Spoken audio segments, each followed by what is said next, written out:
Estamos de volta depois dessa cirurgia do joelho aí, estava já com saudades. E para falar de um tema que talvez foi mais discutido uma semana atrás, estava na campanha do suicídio, valorização da vida, que é a depressão no idoso. A gente vai dar uma abordagem mais geriátrica a esse tema que é o principal fator de risco dos pacientes idosos cometerem o suicídio. 70% dos idosos que tentam o suicídio, eles têm como fundo uma depressão. E o idoso, ele acaba sendo mais propenso a ter depressão? Sim. O idoso, ele no processo de envelhecimento normal, ele tem uma diminuição ele tem alteração de algumas coisas no cérebro. Uma delas é a de neurotransmissores, que são substâncias que dão a sensação de prazer. Noradrenalina, a serotonina. Então, essas substâncias existem em menor quantidade no cérebro envelhecido. Então, o idoso ele tem essa tendência maior a ter depressão. O idoso também diminui o tamanho do cérebro, ele diminui o fluxo cerebral, ele tem várias outras alterações que predispõem com que ele tenha transtorno depressivo, tenha depressão.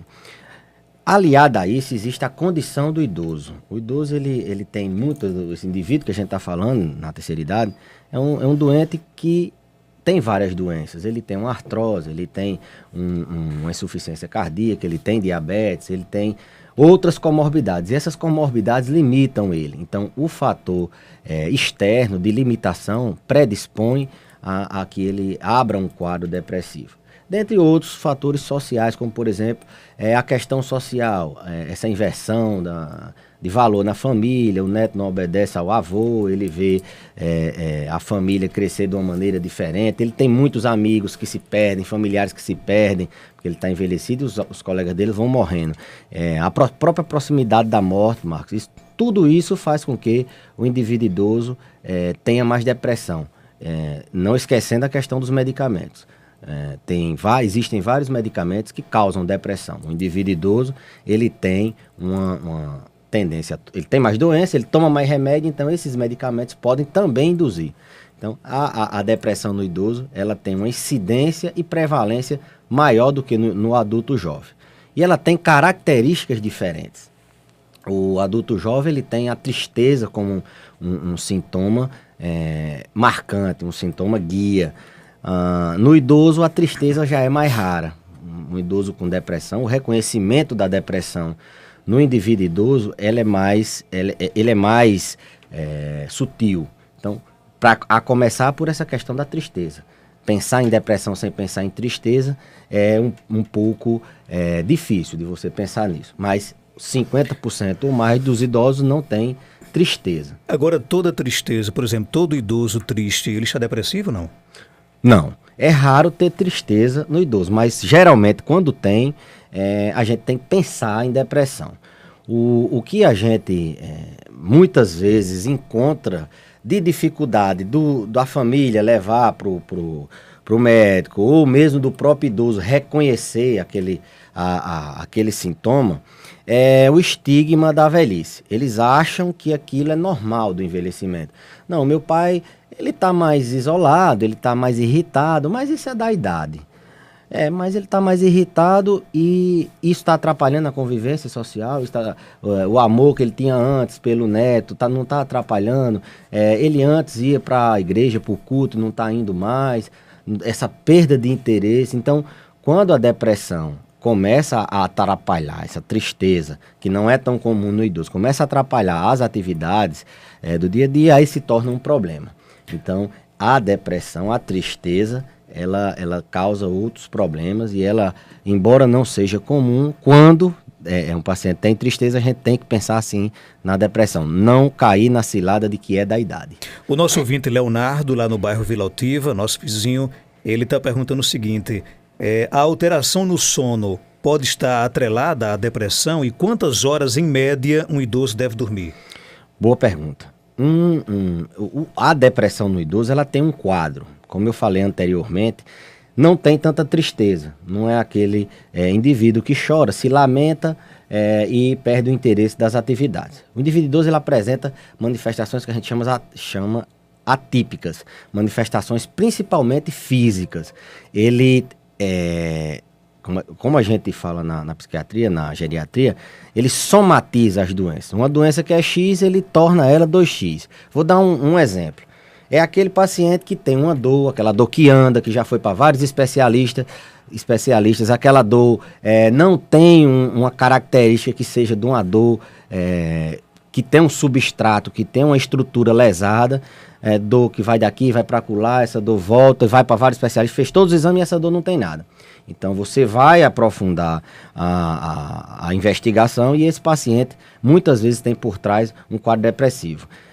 Como eu disse, físicos, sintomas físicos. O quadro de depressão no idoso, ele tem muito essa característica de sintomas físicos, com a dor na barriga, uma diarreia que não passa, são aqueles pacientes com muitas queixas, e às vezes queixas vagas, sem nenhuma lesão, sem nenhum substrato anátomo patológico. Então, o quadro depressivo, ele tem essa alteração, ele tem essa somatização de sintomas físicos, ele tem uma alteração no sono, ele dá distúrbio do sono, ou o paciente não dorme, ele tem insônia, ou tem dificuldade de manter o sono, ou ele dorme demais. O paciente que tem depressão, o idoso que tem depressão, é aquele indivíduo que não dorme à noite, tem dificuldade de pegar no sono, ou ele passa o dia todo sonolento. Então, respondendo à pergunta do ouvinte, tem sim alteração no sono. E a quantidade de horas que um idoso deve dormir, até a gente já falou em um programa sobre isso, é mais ou menos, em média, uma regra geral. Tem uns que dormem mais, outros dormem menos.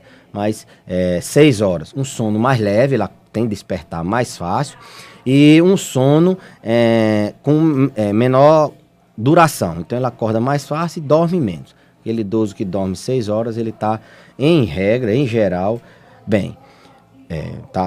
Tá bem de saúde quanto ao sono. Ainda falando do quadro de depressão, Marcos, a gente falou aqui de somatização, de queixas físicas, eles se queixam muito. Tem a alteração do apetite. Idoso que tem depressão, é muito comum encontrar, ou ele come demais, ele tem uma perversão por apetite, ele come muita massa, come demais, exagerado, ou ele não come nada, ele começa a não se alimentar. E o risco do idoso desnutrir é muito alto. A gente já falou, inclusive, que o grande medo da gente é que ele desnutra. Há alterações no apetite, ele também tem alterações do humor, não só da tristeza, ele fica mais irritado. A paciência dele, meu filho, eu envelheci, eu não tenho mais paciência para nada. Doutor, meu pai tá sem paciência para tudo. Outra queixa, a fraqueza. Eles se queixam muito, doutor, eu vim aqui por uma fraqueza. E aí você investiga todas as possibilidades para a fraqueza, e essa fraqueza dele, na verdade, é uma anedonia, é uma indisposição, uma perda de prazer. Ele não tem mais coragem. Ele chega, eu estou esfalecido, estou sem coragem. Você vai atrás, vai investigar, ele está chorando com facilidade, ele está se preocupando com facilidade, não está dormindo bem, às vezes tem uma irritabilidade, enfim. Então o quadro de depressão no idoso, ele não é só chorar, ter tristeza, ele é mais, eu diria, atípico, ele envolve outras coisas. A nossa ouvinte Maísa Alves, ela entra num tema que inclusive eu ia falar sobre isso. Ela coloca o seguinte: a Maísa, ela está aqui nos assistindo pelo Facebook. Meu esposo tem 68 anos de idade e convive com essa dor 24 horas. Ele vivia uma solidão profunda, pois os filhos moram em outras cidades. E depois que estamos juntos há 11 meses, ele é muito feliz. Somos muito felizes. Quer dizer, a importância de uma companhia também ajuda nessa questão, nessa luta contra a depressão no idoso? Sem dúvida, sem dúvida. Inclusive, é uma das grandes recomendações, a companhia. Essa paciente, e a dor melhorou, né? Ela disse que ficou feliz e a dor passou. De 11 meses para cá é só felicidade na casa dela. Olha, eu queria até fazer um adendo aqui nessa questão da companhia.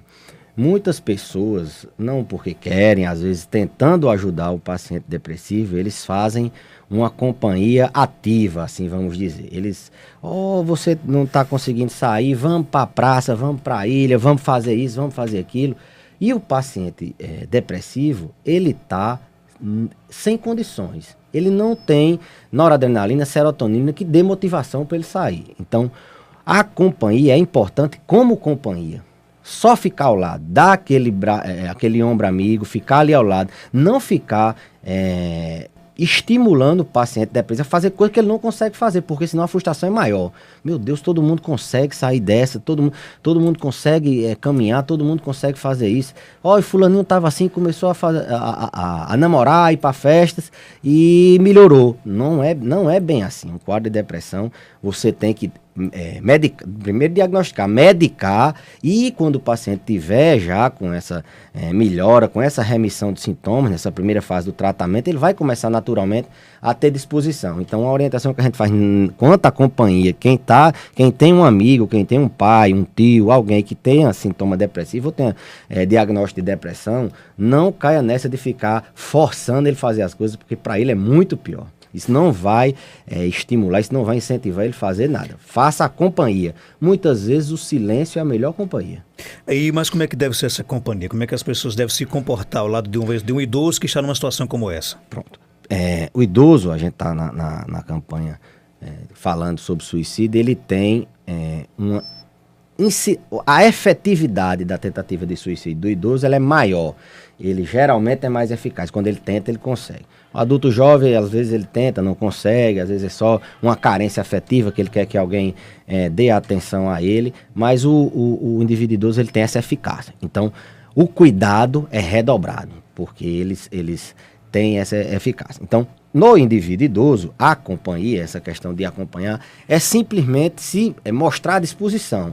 Ó, tô aqui, tô do seu lado, a gente vai andar juntos. Não é aquela companhia de ficar, toda hora que chega uma pessoa, aí vai dizer, ó, fulano tá assim, não consegue, eu já disse a ele que se levantasse, que fosse não sei o quê. Não é bem assim.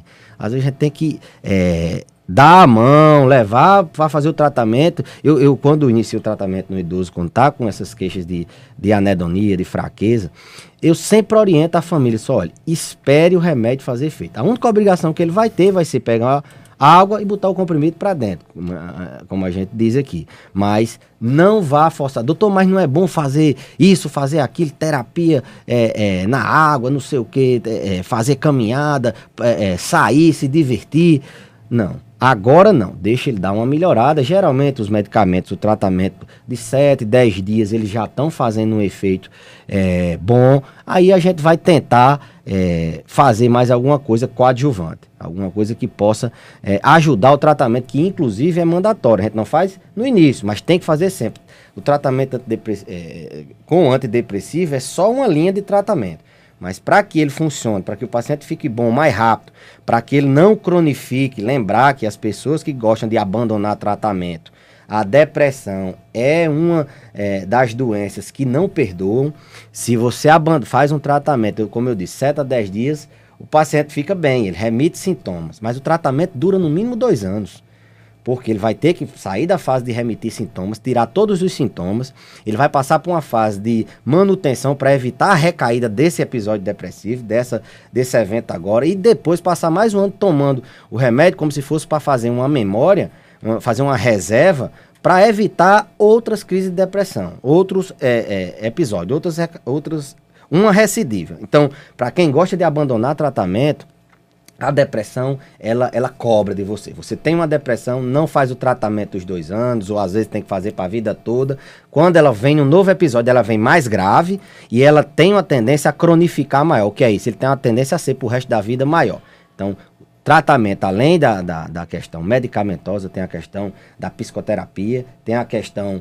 A gente tem também a linha de eletroconvulsoterapia, que é aqueles choques na cabeça que antigamente, isso tem um estigma danado, mas em depressão grave, refratária, depressão que a gente não consegue tratar, e depressão com ideação suicida, existe uma indicação da gente dar aqueles choques na cabeça. Aqui em Caicó não tem, mas Natal já está chegando alguns serviços nesse sentido.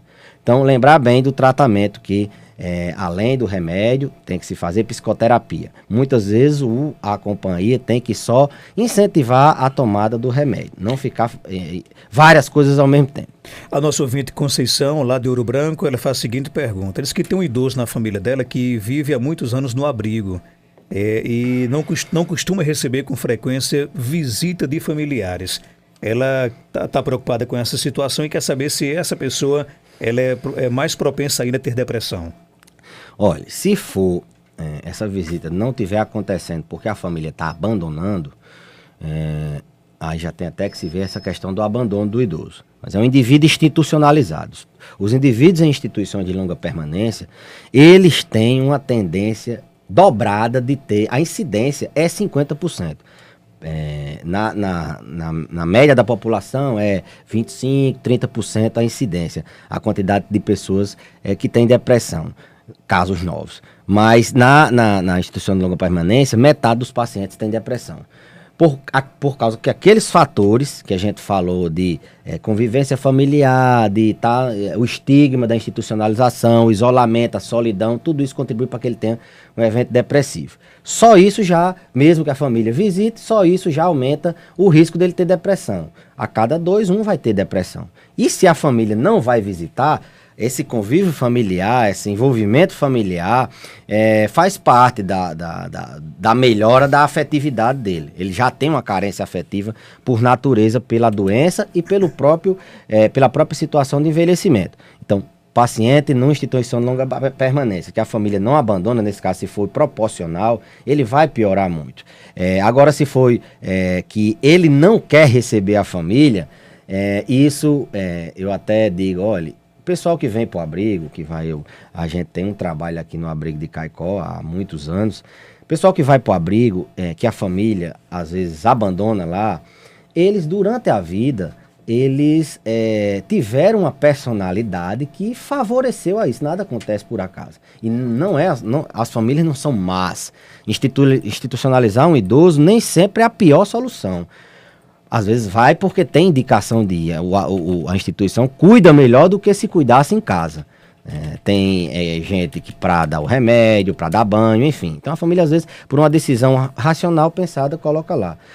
Mas muitas vezes aquela família é um pai que bebeu a vida toda, que maltratou os filhos, abandonou os filhos e finda numa instituição de longa permanência. E, nesses casos ele não quer receber a família, muitas vezes por vergonha, muitas vezes porque ele não suporta a família, entendeu? E tem o outro lado também. Foi maltratado, ele quer ficar e não quer receber a família. Agora, se foi uma coisa pensada, vou abandonar ele lá, indubitavelmente ele vai ter um risco maior de entrar num quadro e de ter muita dificuldade para sair. Só para a gente finalizar, quais são as principais queixas de um idoso numa situação como essa, de depressão, por exemplo, quando ele chega no seu consultório? Ele reclama de quê, por exemplo? Reclama de fraqueza, ele não está conseguindo fazer as coisas. A família reclama que ele está com a paciência zero, está muito irritado. Reclama que está se emocionando com muita facilidade. Qualquer coisinha, a lágrima desce. Muitas vezes ele não era esse tipo de aquela manteiga derretida. Ele se queixa de perda de sono, ele se queixa de que está dormindo demais. Queixa de dor, como eu falei um programa sobre dor, o limiar de dor, ele tem dor com mais facilidade. Então aquela dor que era X, ela fica 2X. E muitas vezes ele chega se queixando dessas coisas, além da tristeza, que é o grande quadro, mas aquele idoso que está se isolando, aquele idoso que está perdendo sono, que está se irritando, que está se queixando muito de muitas coisas ao mesmo tempo, vá atrás, que é um idoso com depressão. E depressão, como a gente viu, como a gente sabe, ela incapacita para o trabalho. A depressão aumenta o risco de suicídio, aumenta a mortalidade em geral. Pacientes depressivos, eles morrem mais de infarto. Se tem um AVC, eles têm uma mortalidade maior, eles têm dificuldade de qualquer tratamento, de manter o tratamento. Então, assim, a depressão piora tudo. Uma pessoa depressiva, ela piora tudo, inclusive o seu quadro clínico. Procurando ajuda médica, há como dar a volta por cima. Sem dúvida, a ajuda de profissional. Uma depressão leve, às vezes, só precisa do tratamento psicoterápico, mas é importante que se vá, principalmente os idosos. Na geriatria, a gente vê um indivíduo não só com a depressão. A gente faz a avaliação geriátrica e busca, a gente vê o indivíduo como um indivíduo que está tomando tais medicamentos, um indivíduo que tem várias doenças, um indivíduo que está velho e tem vários estigmas ali. Então, a importância da geriatria em tratar uma depressão é que ele vai não só tratar a depressão, ele vai observar o idoso de uma maneira geral. Ele vai ver se aquele medicamento não interfere nesse, se esse medicamento que ele vai passar não aumenta risco de queda, se não vai ter nenhum problema. Vê o idoso como todo, não vê a doença do idoso, vê o idoso com a doença. Eu queria agradecer a sua participação, doutor Belísio. Algo mais a acrescentar, pode ficar à vontade. Não, só que agradecer a você, Marcos, mais uma vez pelo espaço e deixar as famílias alertas, de orelha em pé, nessa semana de valorização da vida. A gente está um pouquinho atrasado porque se cirurgiou, e ficarem atentos com esses sintomas que às vezes são muito discretos e são aqueles sintomas pouco específicos. Eles não têm, não é como uma febre, que você verifica no termômetro e vê que é febre. São sintomas que não tem muita explicação e são vários, e aquele paciente que roda várias vezes por vários médicos, ficar atento nesse idoso que ele pode ter depressão.